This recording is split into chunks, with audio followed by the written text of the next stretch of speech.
of debates, particularly nowadays, seem to rely heavily upon something called an ad hominem argument.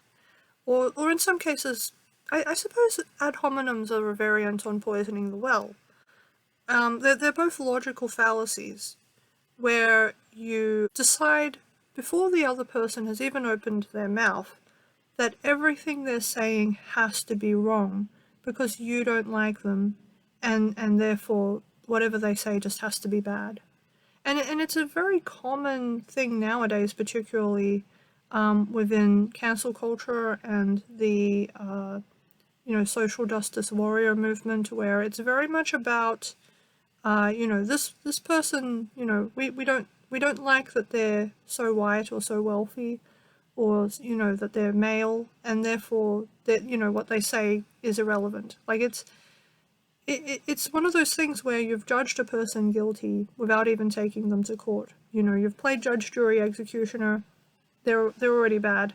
And so what happens is that the conversation you have with this person is inevitably hostile.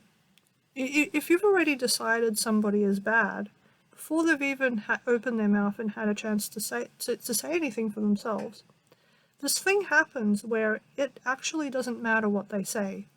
It doesn't matter if they're trying to be neutral or balanced. You will hear everything they're saying as being far more negative than it's actually intended. And the reason is, and I talk about this in some of my videos about why I don't debate with atheists anymore, and it is partly because there is this ongoing disparity between what people say and what people hear. And a big part of it is that subjective experience of looking at another person and saying, oh, you don't think like me. You think something that I think is evil. Therefore, everything you say now and do now must also be evil. And it is bias. It is prejudice. It is a problem socially because, of course, how can you create a fair and equal society if it's made up out of differing factions who feel perfectly exonerated in harming one another? So it's not just a problem in debate. It poses itself as a really practical problem in everyday life. And, I actually have no idea how to stop it within myself. And part of it is because when you meet with somebody who you know has a problem with you, it's very hard to keep your cool. Like, you want to keep your cool, it'll help if you can, but in practice it's very hard to actually do that, to actually be objective. It's very hard not to slip. But in debate, and not even always in debate, sometimes in day-to-day conversations which people will try to turn into debates, they will use ad hominem arguments where they'll say something like, oh, what you did is so morally shameful, I would never do that. Like, and it is this effort to sort of shame a person into not doing whatever it is you don't want them doing, whether or not it's actually wrong. You're still trying to shame them into not doing it because you don't want them doing it, and so you're leveraging whatever control you have to get them not to do it. And part of the reason I have a problem with it is because if you regard it from psychological terms, it is an effort at emotional manipulation. It is a sort of form of gaslighting or abuse where you're trying to control the person's mind, control the person's perceptions, so that they are feeling excessively guilty when they haven't actually done anything wrong. All they've done in practice is just disagree with you very strongly. But your reaction is to make them feel like they're a bad person for having just done that much. And, having an opinion doesn't make someone a bad person. Being honest about what they think doesn't make them a bad person. This is one of the things that I've had to accept. That just because atheists publicly express being atheist doesn't necessarily mean that I have to assume that they're being a horrible person by admitting to being an atheist. Especially when someone makes a claim to you, how you hear it is not always directly within your control. You sometimes have to take this moment to process it and go, am I understanding this correctly? And that's, you need to take the time to do that. So to ask someone to have an immediate response where it's appropriate is obviously going to be unfair, which again is one of the things I don't like about debate, because debate seems to not allow for people to have that time to process. It seems to require people to instantly have perfect responses, which again is not really how humans function. It's not really how people think. And it's worth noting that very often ad hominem attacks and poisoning the well are trotted out in public debates by people who really ought to know better. If you look at old footage of Christopher Hitchens debating with Christians, you'll often see him trot out arguments of this kind where he accuses the other side of being a bad person. Not because that's actually a good way of debating, but actually because he knows that Christians are relatively easily manipulated by guilt. He knows that if he publicly attacks them, it'll hit a little deeper, because usually Christians are hoping to be seen as nice people by the public, as a way of trying to keep Christianity from being seen as just purely horrible. So yeah, he knows that that's a way to...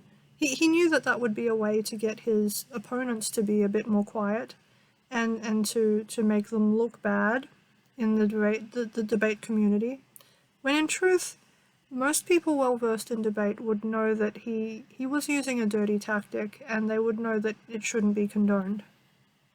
You obviously can't stop somebody from using an ad hominem argument if they want to use one. You can't stop them from saying, oh, you're a bad person. Therefore, your opinion is bad, you are bad, your intentions are bad, you should feel bad, Except it does help if you are aware that this is a logical fallacy.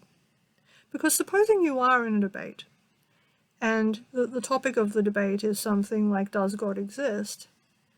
Well, and if you pose an argument like, oh, I believe God exists because I think that too many good things happen in the world for there to be no such thing as good itself, the other person might respond to that with, well, that's a very selfish, Eurocentric point of view where you think just because you're doing well in life that everyone must be, and you're very narrow-minded and selfish and callous, and your point of view is irrelevant, and you should feel bad, and you should go home and think about what you've done.